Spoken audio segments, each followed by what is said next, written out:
Assalamualaikum warahmatullahi wabarakatuh. Kami dari kelompok 7 yang beranggotakan Ahmad Hamim Fuadi, Ali Mustafa, dan saya sendiri binti Mahmudah akan menjelaskan materi tentang Mashadir Ahkam 2. Yang pertama yaitu ijma'. Pengertian ijma' secara bahasa adalah kesepakatan terhadap sesuatu. Sedangkan secara istilah, ijma' adalah kesepakatan para mujtahid muslimin dalam suatu masa setelah Rasulullah SAW wafat terhadap suatu hukum syar'i mengenai suatu peristiwa. Kehujahan ijma' sesuai dengan Quran surat Al-Baqarah 143, ijma' yang dilakukan oleh umat Nabi Muhammad harus dijadikan sumber hukum dan hujah syar'iyah, karena umat Nabi Muhammad adalah umat yang paling benar. Tujuannya agar umat Nabi Muhammad menjadi saksi terhadap seluruh manusia. Salah satu syarat untuk menjadi saksi adalah bersikap adil. Ayat di atas menjadi dalil tentang kebenaran yang ditetapkan oleh umat Nabi Muhammad yang bersikap adil. Oleh karena itu, ijma' umat Nabi Muhammad merupakan suatu kebenaran, bukan ijma' yang bersepakat untuk kebohongan. Selanjutnya yaitu rukun ijma'. Ada 4 rukun. Yang pertama, tidak cukup ijma' dikeluarkan oleh seorang mujtahid apabila keberadaannya hanya seorang mujtahid saja di suatu masa. Yang kedua yaitu adanya kesepakatan sesama para mujtahid atas hukum syara' dalam suatu masalah. Yang ketiga yaitu hendaknya kesepakatan dimulai setiap pendapat salah seorang mereka dengan pendapat yang jelas. Yang keempat yaitu kesepakatan itu terwujudkan atas hukum kepada semua para mujtahid. Macam-macam ijma'. Yang pertama yaitu jika ditinjau dari segi cara terjadinya. Ijma' dibagi menjadi 2 macam, yaitu ijma' bayani dan ijma' sukuti. Ijma' bayani yaitu menyatakan pendapatnya dengan jelas dan tegas, sedangkan ijma' sukuti yaitu tidak menyatakan pendapatnya dengan jelas. Yang kedua, jika ditinjau dari segi yakin atau tidaknya terjadi suatu ijma'. Juga ada 2 macam ijma', yaitu qat'i dan dhonni. Ijma' qat'i yaitu ijma' yang bersifat qat'i atau diyakini benar terjadinya. Sedangkan ijma' dhonni yaitu masih diragukan. Yang kedua yaitu qiyas. Pengertian qiyas secara bahasa yaitu menyamakan, membandingkan atau mengukur. Sedangkan menurut Wahbah Zuhaili, qiyas yaitu menyamakan sesuatu yang tidak disebutkan hukumnya dalam nas dengan sesuatu yang disebutkan hukumnya oleh nas disebabkan kesamaan ilat antara keduanya. Kehujahan qiyas. Para ulama tidak sama pendapatnya tentang kebolehan memegangi qiyas. Di sini ada 2 pendapat. Pendapat yang pertama yaitu pendapat tabi'in dan fuqaha mengatakan bahwa qiyas menjadi hujjah. Dasar mereka yaitu Quran surat Al-Hasyr ayat 2. Sedangkan pendapat kedua yaitu pendapatnya Daud dan Ibnu Hazm. Kedua-duanya dari golongan Zahiriyah, mengatakan bahwa qiyas tidak menjadi hujjah. Menurut mereka, semua peristiwa sudah ada ketentuannya dalam Al-Quran dan hadis, baik yang langsung ditunjukkan nas kata-katanya atau tidak, seperti isyarat nas atau hukum yang tersirat. Karena itu kita tidak memerlukan qiyas. Selanjutnya yaitu rukun qiyas. Ada 4 rukun. Yang pertama asal atau pokok, yaitu peristiwa yang sudah ada nasnya, yang dijadikan tempat mengkiaskan. Yang kedua yaitu far'u atau cabang, yaitu peristiwa yang tidak ada nasnya. Yang ketiga yaitu hukum asal atau hukum syara' yang ditetapkan oleh suatu nas. Yang keempat yaitu ilat atau sifat. Yang ketiga yaitu nguraf. Pengertian nguraf secara bahasa yaitu sesuatu yang dikenal atau dapat juga disebut dengan adat, tradisi atau kebiasaan. Menurut istilah, nguraf yaitu segala sesuatu yang sudah dikenal masyarakat dan telah dilakukan secara terus-menerus baik berupa perkataan maupun perbuatan. Kehujahan nguraf. Para ulama sepakat bahwa nguraf merupakan salah satu dalil untuk menetapkan hukum. Alasan mereka yaitu Quran surat Al-A'raf ayat 199. Macam-macam nguraf. Jika dilihat dari segi sumbernya, nguraf ada 2 macam, yaitu nguraf qauli dan nguraf amali. Nguraf qauli yaitu berupa ucapan, sedangkan nguraf amali berupa perbuatan. Yang kedua, jika dilihat dari ruang lingkup penggunaannya, juga ada dua macam. Yang pertama, uruf am atau umum, yaitu telah dilakukan atau berlaku di mana saja. Yang kedua yaitu uruf khas atau khusus, kebiasaan yang dilakukan oleh sekelompok orang di tempat tertentu dan tidak berlaku di mana saja. Yang ketiga, jika ditinjau dari baik dan buruknya menurut syariat, ada dua macam, uruf sahih dan fasid. Uruf sahih yaitu kebiasaan yang tidak bertentangan dengan ajaran agama. Sedangkan uruf fasid yaitu kebiasaan yang bertentangan dengan ajaran agama. Poin selanjutnya akan dijelaskan oleh teman saya. Assalamualaikum warahmatullahi wabarakatuh. Perkenalkan, nama saya Ahmad Syamil Fuadi. Di sini saya akan melanjutkan presentasi dari teman saya, yaitu materi selanjutnya mengenai istihsan. Pengertian istihsan adalah, istihsan menurut bahasa berasal dari kata hasana yang artinya baik atau indah. Sedangkan menurut istilah adalah berpindah dari suatu hukum yang sudah diberikan kepada sebandingnya kepada hukum lain, lantaran adanya suatu sebab yang dipandang lebih kuat atau lebih baik. Kehujahan istihsan. Menurut mazhab Syafi'i berpendapat bahwa istihsan tidak dapat dijadikan hujah dengan landasan surat Al-Qiyamah ayat 36, yang artinya,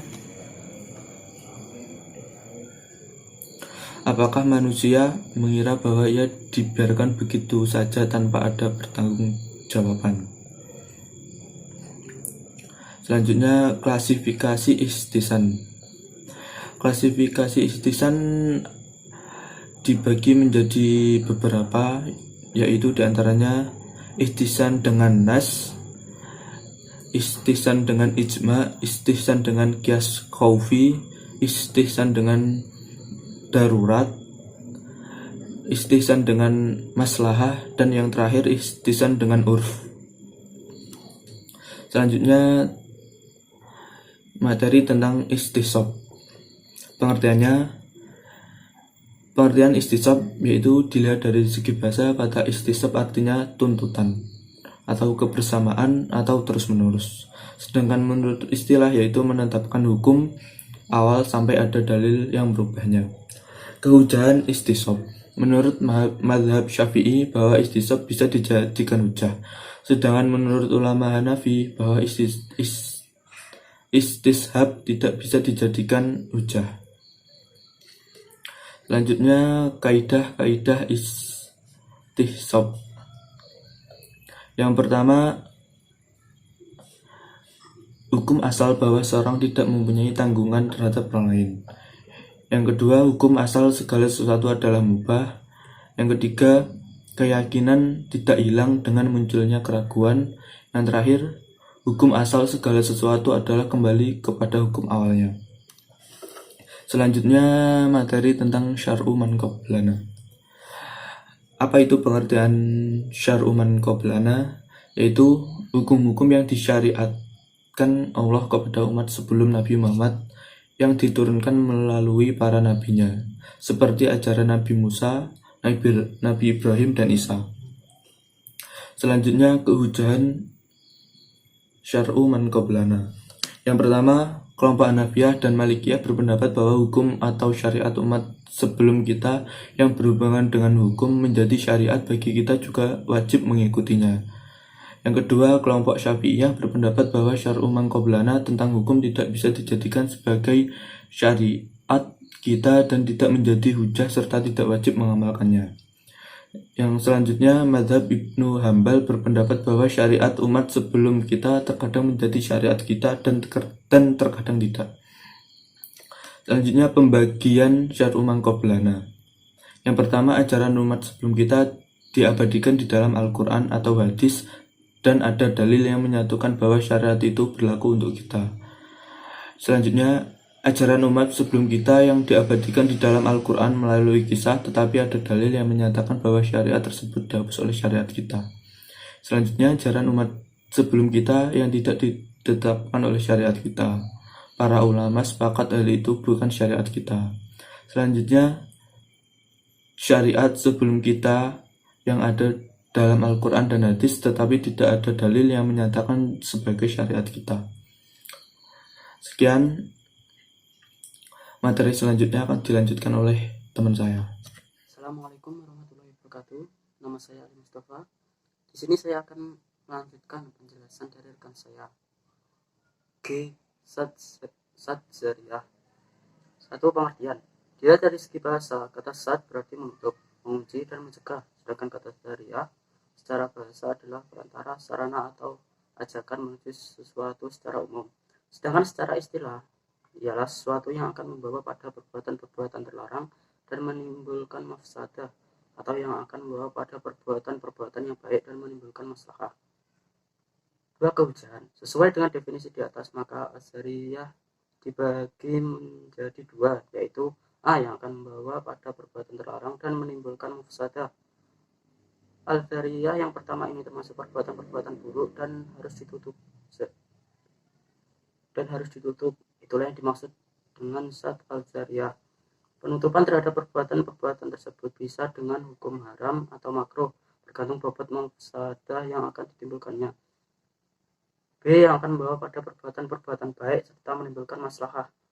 Al-Zariyah yang kedua ini termasuk perbuatan-perbuatan baik yang harus dibuka kesempatan untuk melakukannya. Inilah yang disebut dengan fat al-Zariyah. Amal ahli Madinah. Satu pengertian. Menurut Ibnu al-Madini, Imam Malik mengikuti pendapat Khaul Sulaiman Ibnu Yasar yang mengikuti pendapat Umar bin Khattab. Kemudian mazhab Malik seperti yang sering dinyatakan bahwa hukum-hukum Umar menjadi sumber utama kedua dari tradisi masyarakat Madinah setelah sunnah Nabi. Dan hal ini dengan serta-merta tampak dalam sejumlah besar hukum-hukum Umar yang terdapat dalam kitab Muwatta. Peran penting Umar sebagai sebuah sumber merupakan dampak dari keadaan-keadaan yang terjadi pada masa khalifah sebelumnya selama masa khalifahnya. Meskipun masa khalifah Umar tidak lama, namun perkembangan aktivitas hukum lebih leluasa dibandingkan masa sebelumnya. Dua karakteristik tradisi Madinah. Saji menunjukkan bahwa mazhab masyarakat Madinah adalah mazhab Maliki, berdasarkan pada perpaduan antara tradisi dan ra'i. Tradisi adalah praktik yang sudah mapan dari masyarakat Madinah, sedangkan ra'i pendapat adalah penerapan seperlunya terhadap pertimbangan akal bebas ijtihad ketika tidak ada satupun prosedur yang jelas dalam tradisi yang sudah berlaku. Sudah pasti ra'i merupakan sebuah term yang tidak berdiri sendiri dan ia mencakup pada beragam metode pertimbangan hukum. Sedangkan tradisi juga merupakan sebuah term yang tidak berdiri sendiri. Unsur pokok yang mendasarinya adalah kitab dan sunnah sejak masa Nabi, serta terdapat juga unsur tambahan berupa ra'i dari ulama, dan akibatnya ra'i ini bergabung menjadi satu dengan tradisi yang ada. Qaul sahabi. Satu pengertian. Menurut jumhur ulama usul, sahabat adalah mereka yang bertemu dengan Nabi Shallallahu Alaihi Wasallam dan beriman kepadanya, serta senantiasa bersama Nabi selama masa yang lama, seperti Khulafaur Rasyidin, Ibnu Mas'ud, Ibnu Abbas, Ibnu Umar, dan Zaid bin Jabal. Tapi menurut kebanyakan ulama hadis, sahabat adalah mereka yang bertemu dengan Nabi Shallallahu Alaihi Wasallam dan iman dengan beliau sampai mati. Jadi tidak selalu bersama beliau untuk waktu yang lama. Jadi mazhab sahabi berarti pendapat para sahabat Rasulullah Shallallahu Alaihi Wasallam. Yang dimaksud dengan pendapat sahabat adalah pendapat para sahabat tentang suatu kasus yang dinukilkan para ulama, baik berupa fatwa maupun ketetapan hukum. Sedangkan ayat atau hadis tidak menjelaskan hukum terhadap kasus yang dihadapi para sahabat tersebut. Dua kehujahan.